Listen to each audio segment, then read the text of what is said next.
को इस वक्त आप सुन रहे थे, जिनका नाम एफआईआर में है, और जिस तरह से संभल जाने पर ये अड़े हुए हैं। प्रशासन कह रहा है अभी मत जाइए, 10 दिनों के लिए मना किया गया है।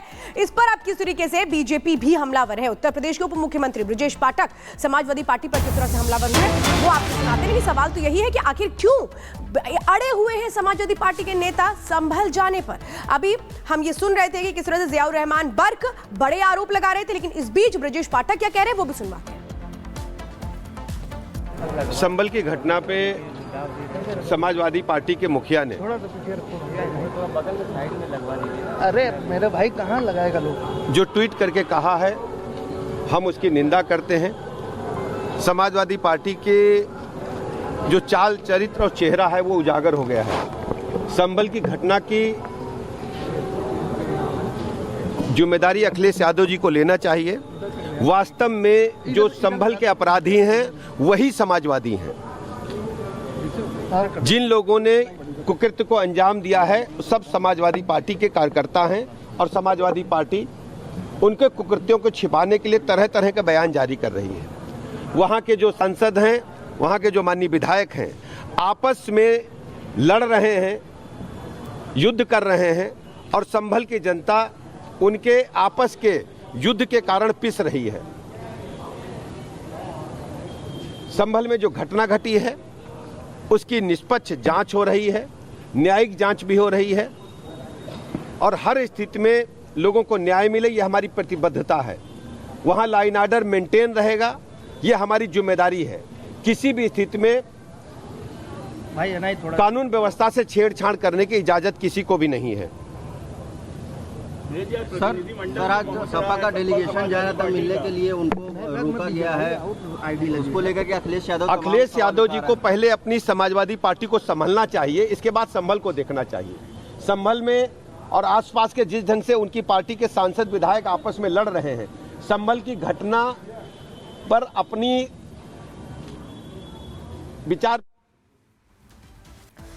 और लखनऊ से इसी खबर पर अजय हमारे संवाददाता हमारे साथ जुड़ गए हैं। अजय, जिस तरीके से हम देख रहे हैं, अगर सपा के सांसद जियाउर रहमान बर्क की बात करें तो वो यूपी सरकार पर आरोप लगा रहे हैं कि सच छिपाने का प्रयास हो रहा है। यूपी सरकार कह रही है कि हम वहां कानून का राज कायम रखेंगे और संभल में किसी भी तरीके से कानून के साथ खिलवाड़ ना हो, इसका ध्यान रखा जाएगा, इस पर सियासत ना किया जाए, इस पर बेतुकी बयानबाजी का कोई औचित्य नहीं है।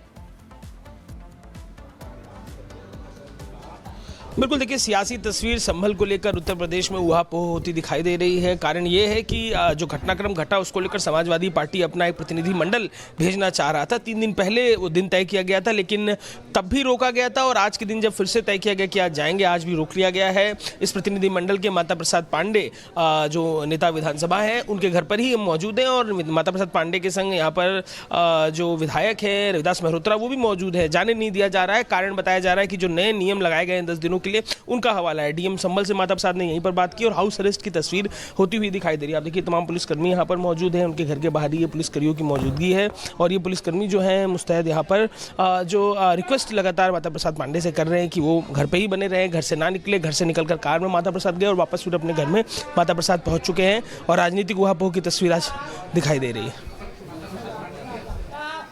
बिल्कुल अजय, आप वहां से हमें तमाम अपडेट दे रहे हैं, लेकिन इस वक्त कैसे समाजवादी पार्टी के जो नेता हैं वो संभल जाने पर अड़े हुए हैं, वो तस्वीर लगातार हम देख रहे हैं। रोका जा रहा है, फोर्स की तैनाती की गई है। कल भी हमने देखा था कैसे कोशिश हुई थी, इसके बाद हिरासत में लिया गया था। लेकिन सवाल यह है कि आखिर जब प्रशासन कह रहा है कि भाई 10 दिन तक रुक जाइए, तो फिर इतनी हड़बड़ी क्यों है, इतना उतावलापन क्यों है? क्या फिर से जाकर के बयान देख करके भड़काने की कोशिश होने वाली है, और इसके लिए ये लोग जाना चाहते हैं? क्योंकि एक तरफ रोकने की कोशिश हो रही है, लेकिन फिर भी कहा जा रहा है नहीं जाइए, और अखिलेश यादव अपने नेताओं कह रहे हैं कि आप जाइए संभल क्यों जाने की जिद पर अड़े हुए हैं ये समाजवादी पार्टी के नेता? ये बहुत बड़ा सवाल है, लेकिन इन्हें रोका कैसे जाएगा, ये भी एक बड़ी चुनौती प्रशासन के आगे आएगी। रिपोर्ट दिखाते हैं।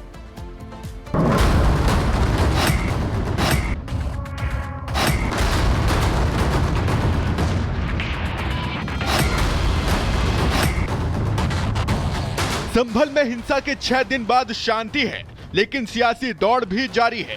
संभल पुलिस नेताओं से कह रही है कि अभी कोई भी संभल ना आओ, क्योंकि नेताओं के संभल आने से माहौल बिगड़ सकता है। तो अखिलेश यादव की पार्टी हुंकार भर रही है कि उसके नेता संभल जाएंगे और हर हाल में संभल जाकर रहेंगे। समाजवादी पार्टी ने बकायदा इसके लिए एक लेटर भी जारी किया है, जिसमें कहा गया है कि 30 नवंबर यानी आज समाजवादी पार्टी का एक प्रतिनिधि मंडल संभल आ रहा है, जिसकी अगुवाई यूपी विधानसभा में नेता प्रतिपक्ष माता प्रसाद पांडे करेंगे। इस प्रतिनिधि मंडल में समाजवादी पार्टी के प्रदेश अध्यक्ष श्यामलाल पाल भी शामिल होंगे। इसके अलावा संभल के सपा सांसद जियाउर रहमान बर्क भी मौजूद रहेंगे।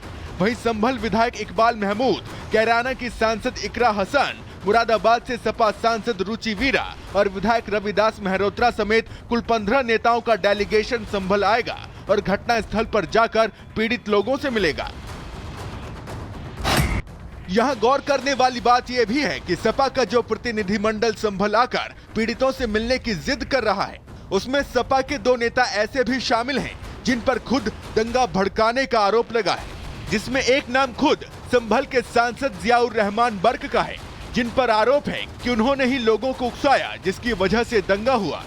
दूसरे नेता खुद संभल के स्थानीय विधायक इकबाल महमूद हैं, जो अपने बेटे की वजह से चर्चा में हैं और उनके बेटे पर आरोप लगा है कि सुहेल इकबाल दंगा भड़काने में शामिल हैं। एक तरफ जहां पुलिस इन नेताओं को रोकने के लिए सख्त है, बताया जा रहा है कि सपा डेलीगेशन को रोकने के लिए लखनऊ में यूपी के नेता प्रतिपक्ष माता प्रसाद पांडे के घर के बाहर पुलिस तैनात की गई है। तो सपा नेता आरोप लगा रहे हैं कि बीजेपी सच्चाई छिपाना चाहती है, लेकिन वो सपा डेलीगेशन को संभल जाने से रोक रही है। ये न जाने देना ये गैर कानूनी काम है।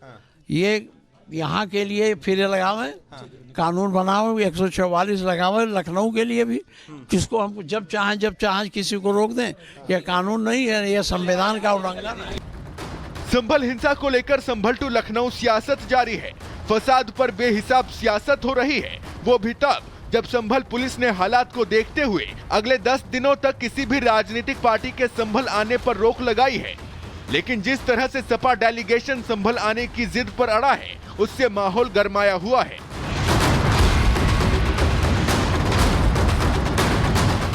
Bureau report, Republic Bharat.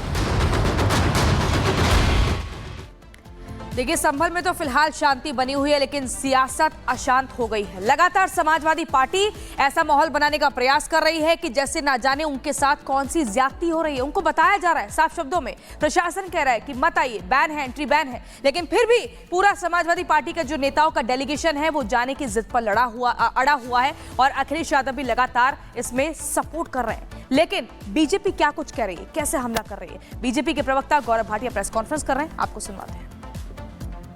जिनकी प्रतिबद्धता होनी चाहिए कि शांति बहाल हो, वो साजिश करते हैं दंगा करवाने के लिए, भड़काने के लिए। और जब गुम्मे पत्थर चलते हैं वर्दी पर, तो इन दंगाइयों की ढाल कौन बनता है? अखिलेश यादव। यह चिंताजनक बात है। और एक बात बिल्कुल स्पष्ट कर देंगे, संविधान पढ़ो, कानून पढ़ो। जब कानून व्यवस्था को दुरुस्त रखना है, जो हमारा संकल्प है, उस वक्त अगर कानून का उल्लंघन करके मिट्टी का तेल हाथ में लेके आग लगाने के लिए अगर तुम आगे बढ़ोगे, एक कदम आगे नहीं बढ़ने देंगे और हर पत्थर का जवाब जेल की सलाखों में डाल के अपराधियों को मिलेगा। यह बात अखिलेश यादव याद रख लें। Any other questions?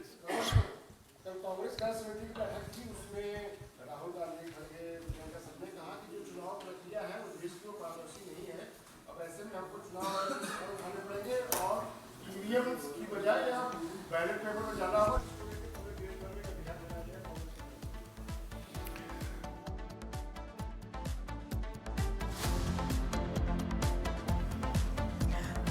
और चलिए अब बात करते हैं बांग्लादेश की। बांग्लादेश में हिंदू मंदिरों पर एक के बाद एक जिस तरह से हमले हो रहे हैं, हर तरफ इसकी निंदा की जा रही है। लेकिन सवाल यह है कि आखिर क्यों नहीं बांग्लादेश की सरकार को समझ में आता है कि इस तरीके की अराजकता को रोकना चाहिए। एक पूरी रिपोर्ट दिखाते हैं।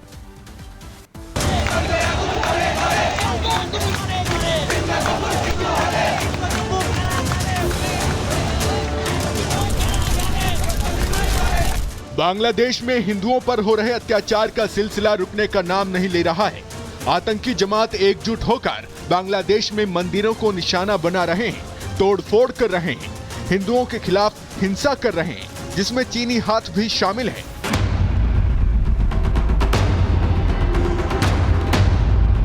हिंदुओं पर हमलों का भारत में असर दिख रहा है।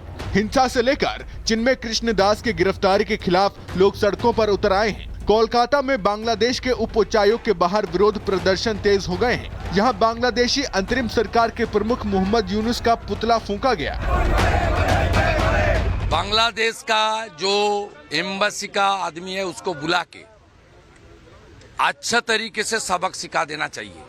मैं भारत से ट्रू पैट्रियोटिक पीपल को अपील करूंगा, राष्ट्रवादी पीपल को, बांग्लादेश को बायकॉट कीजिए। बड़ा जुलूस होगा, हिंदू का जुलूस होगा, ध्वज लेकर जय श्री राम की नारा देकर जादवपुर में होगा, बारासात में होगा, और मंडे हमारा बड़ा जमायत है।